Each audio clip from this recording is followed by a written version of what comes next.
terjadi di tahun 2011. Ada satu pasangan suami istri yang udah nikah kurang lebih tuh 10 tahun. Suaminya kita sebut aja Yanto dan istrinya Asti. Yanto sama Asti. Benar. Yanto sendiri umurnya masih 37 tahun dan Asti tuh 35 tahun.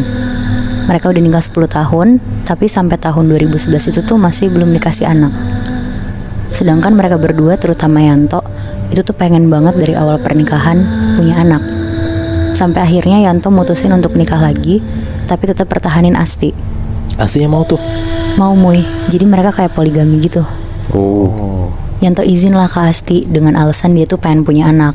Sedangkan Asti tuh gak bisa menuhin keinginan Yanto yang itu kan. Jadi dengan segala perdebatan panjang, kurang lebih 2 bulan kemudian, Asti ngizinin Yanto untuk poligami dengan syarat perempuan yang dinikahin Yanto nanti gak dikenal sama Asti sama sekali. Wow. Singkat cerita, Yanto nikah sama perempuan ini, namanya Diana. Diana itu masih muda, umurnya sekitar 27 tahun. Berarti jarak umur Yanto tuh 10 tahun lah sama si Diana ini. Kalau kalian nanya kenapa Diana mau nikah sama Yanto dengan keadaan poligami, ya jawabannya sebenarnya selain Yanto bikin Diana nyaman, Yanto tuh juga tajir banget. Jadi Diana tuh ngerasa aman aja lah buat masa depannya sama Yanto. Asti yang ternyata juga hadir di pernikahan Yanto, itu tuh sebenarnya perasaannya hancur banget Bi. Dia sepanjang acara juga nahan nangis, pokoknya hancur banget lah. Oh, maksudnya nggak kenalnya tuh bukan temennya mereka? Benar. Oh, oke, tapi setelah itu emang bakal kenal kan? Iya. Oke. Karena akhirnya juga serumah Bi. Iya, oke. Gue kira tuh mestinya tadinya Yanto bakal punya rumah sendiri yang Asti nggak tahu. Misah gitu ya? Nah, nggak ya? Nggak, ternyata. Oke, lanjut. Sekitar sebulan kemudian setelah pernikahan Yanto sama Diana, Asti yang serumah sama mereka tuh masih belum bisa nerima lah. Dia benar-benar gak pernah tegur sapa sama Diana di rumah itu. Kalau ada Diana lewat, pasti dia langsung buang muka. Di situ Yanto ngasih tau lah pelan-pelan ke Asti buat jangan terlalu kayak gitu sama Diana. Asti di situ posisinya tuh masih pengen banget ngerebut hatinya si Yanto. Jadi dia di depan Yanto tuh baik banget, jadi istri yang nurut. Cuma kalau di belakang Yanto, Asti tuh gak akan baik sama Diana. Sampai kira-kira pernikahan mereka berdua udah sampai 1 tahun, si Yanto sama Diana, Asti tuh udah makin gak kuat karena selalu ngalah di pernikahan ini. Kayak dia malas juga lah buat pura-pura baik di depan Diana. Akhirnya si Asti tuh ngerencanain sesuatu Bi. Asti kepengen ngeracunin Diana dengan nyampurin racun di makanannya Diana. Akhirnya tiba nih hari dimana Asti udah punya racun itu. Dan sekitar jam 7 malam, pas Yanto sama Diana lagi pergi keluar, Asti masak buat makan malam mereka. Dia bikin nasi goreng untuk mereka bertiga di rumah. Biasanya yang masak tuh pembantu mereka. Karena lagi gak ada Yanto dan Diana di rumah, Asti tuh ngambil alih buat masak makanan mereka nanti. Akhirnya dicampurin lah tuh racun yang dia beli di kenalan temennya. Jadi dibikin 3 piring gitu Bi, buat dia, Yanto sama Diana. Nah untuk yang Diana, itu tuh dikasih racun, terpisah sama punya dia sama Yanto. Gak lama sekitar jam 8 malam, Yanto sama Diana tuh pulang. Asti dengan nada yang happy gitu tuh bilang, udah pulang, ini pas banget tadi bikin nasi goreng banyak, buat Mas Yanto sama Diana juga cukup. Aku sendokin ya ke piringnya. Ngedenger itu Yanto tuh seneng banget kan. Akhirnya Asti tuh bisa berdamai sama keadaan. Akhirnya mereka makan lah bertiga di meja makan. Sambil ngobrol-ngobrol, Asti juga basa-basi lah mereka habis dari mana. Mereka jawab karena pas banget di hari itu tuh lagi harinya Yanto sama Diana. Jadi mereka abis dari mall berdua terus nonton bioskop. Kayak bener-bener mereka abis quality time lah. Oh mereka NF setahun gitu? Enggak mereka gak lagi NF. Tapi emang dibagi-bagi per hari gitu loh. Jadi kayak misalnya hari ini tuh harinya Yanto sama Diana, besok Yanto sama Asti. Jadi kayak selang-seling gitu. Oh bagi-bagi jatah gitu. Bener, ya. Benar biar adil. Terus akhirnya mereka bertiga makan lah sambil ngobrol-ngobrol. Nah setelah makan sekitar jam 9 malam, Yanto sama Diana tidur lah sekamar. Asti yang tidur sendiri di kamar tuh deg-degan sekaligus gak sabar banget buat ngelihat hasil dari racun itu, berfungsi atau enggak. Dan bener aja Bi, sekitar jam 1 pagi, Yanto teriak-teriak histeris dari dalam kamar dia. Asti datanglah nyamperin ke kamar Yanto Diana. Pas Asti ketok, langsung dibuka tuh sama Astinya. Asti kayak pura-pura gak tahu apa-apa dan bilang, "Kenapa mas?" Terus Yanto tuh bilang, Diana ngeluarin busa dari mulutnya, terus dia udah gak nafas sekarang.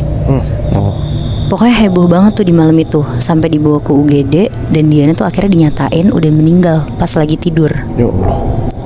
Ngelihat itu tuh Asti pura-pura sedih, tapi dalam hati dia tuh sebenarnya seneng banget karena dia ngerasa kayak puas banget lah ngeliat itu. Nah, singkat cerita, 7 hari setelah kepergian Diana, Yanto tuh masih sedih banget. Sedangkan Asti tuh berusaha buat dapetin hatinya Yanto lagi. Kayak dia berusaha selalu ada, lebih perhatian, dan bahkan dia udah ke dokter untuk ngecek kesehatan dia untuk bisa punya anak sama Yanto. Dan sekarang tuh Asti juga udah mulai tidur lagi sekamar sama Yanto, bener-bener setiap hari. Tapi Moebi, akhir dari cerita Asti tuh gak sampai situ doang. Untuk pertama kalinya, pas Asti lagi tidur di sebelah Yanto, Asti tuh ngeliat ada sosok Diana di pojok kamar lagi ngeliatin Asti sama Yanto yang lagi tidur sambil nangis sesegukan. Jadi kayak ada suara tangisan gitu yang cuma bisa didengar sama Asti. Asti kaget banget, tapi dia gak berani cerita lah ke Yanto kalau dia sebenarnya ngeliat Diana, karena takut Yanto curiga. Tapi sebenarnya Asti tuh ketakutan banget Bi. Akhirnya Asti tidur dengan posisi maksain merem dan meluk Yanto. Jadi dia kayak tiduran sambil ngebelakangin sosok Diana yang barusan dia lihat. Besok paginya, karena Yanto sehari-hari juga kerja kantoran, jadi Asti sering ditinggal seharian di rumah. Ya paling cuma ditemenin sama pembantunya. Sekitar jam 1 siang, Asti lagi di dapur. Dia kayak pengen bikin roti gitu Bi. Pas dia lagi ngolesin selai di dapur, dia kayak lagi nyari piring. Nah pas lagi nyari-nyari, tiba-tiba dari samping kanannya ada tangan pucet banget kayak nyodorin piring yang dicari Asti. Terus karena Asti ngira itu pembantunya, diambillah sama Asti. Tapi pas Asti nengok kanan, dia ngeliat kalau itu tuh sosok Diana yang ngasih piringnya. Mulutnya Diana tuh berbusa, bau banget, dan satu badannya tuh putih pucet banget. Asti lemes banget, terus dia ngejatuhin lah piringnya nggak sengaja, dan akhirnya pecah. Gak lama pembantunya tuh lari datang nyamperin Asti. Tapi sosok Diana tuh langsung hilang. Akhirnya seharian Asti tuh cuma bengong doang, makan pun gak mau. Dan ternyata Asti tuh bengong gak cuma karena dia stres ngeliat sosok Diana, tapi Asti ngerasa udah selama seminggu ini dia tuh susah dapetin hati Yanto. Padahal dia ngerasa kalau dia tuh istri pertamanya Yanto. Tapi Yanto malah jadi risih sekarang sama Asti. Bahkan Yanto tuh sempat bilang ke Asti kalau dia tuh lagi berkabung karena istri tercintanya dia tuh meninggal. Waduh. Dan Yanto tuh juga minta buat Asti tuh gak deket-deket sama dia dulu. Gila sih. Di situ Asti sedih banget denger Yanto, dan itu yang bikin Asti jadi gak mood makan juga seharian. Akhirnya pas Yanto pulang sekitar jam 7 malam, Asti bikinin Yanto makanan. Setelah mereka makan malam berdua, gak lama sekitar jam 9 malam, mereka berdua tuh tidur. Karena Asti gak mau ngeliat sosok Diana lagi, jadi Asti tidur tuh dengan posisi ngadep ke Yanto sambil meluk Yanto. Nah sekitar jam 1 pagi Bi, Asti tuh kebangun karena kayak ada suara berisik banget. Akhirnya Asti nyalain lampu, dan pas Asti lihat, di sebelahnya Yanto tuh mulutnya ngeluarin busa, badannya geter-geter, dan gak lama Yanto tuh meninggal. Anjir. Tapi ngelihat itu Asti gak kaget-kaget banget. Wah anjrit. Wah gila banget sih. Berarti si Asti yang ngebunuh Yanto juga.